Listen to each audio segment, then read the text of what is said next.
आणि राज्यामधले काँग्रेस नेतेच गायब झाल्यामुळे काँग्रेसची वाताहत झाल्याची टीका राधाकृष्ण विखे पाटलांनी केली आहे। राष्ट्रवादीमध्ये तर आता काहीही शिल्लक राहिलेलं नाही असंही विखे पाटील म्हणतात।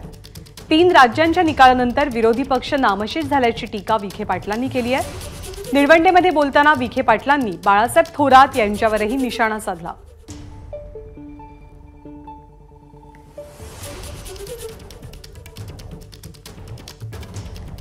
कोणाला जलनायक व्हायचे, कोणाला खलनायक व्हायचे, तेव्हा आमची काही तक्रार नाहीये। दुर्दैव या तालुक्याचा कब्जा कॉन्ट्रॅक्टर लोकांनी घेतलेला आहे।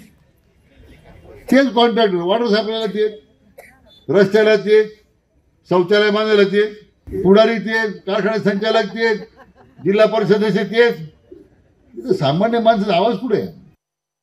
आज जे काँग्रेसमधले स्वतः नेते समजतात त्यावेळी ते माझ्यावर टीका करायचे।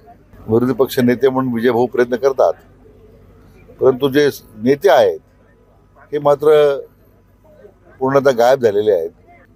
तीच राष्ट्रवादीमध्ये काही शिल्लक राहिलं नाही। शिवसेनेमध्ये सुद्धा जे शिवसेनेचे नेते आहेत ते सुद्धा केव्हा तरी त्यांना आठवतं आपण सभागृहात गेलं पाहिजे तेव्हा येतात मग। आणि त्यात ह्या तिन्ही विधानसभेच्या निवडणुकीमुळे विरोधी पक्ष जो आहे हा पूर्णतः नामशेष झाला आहे।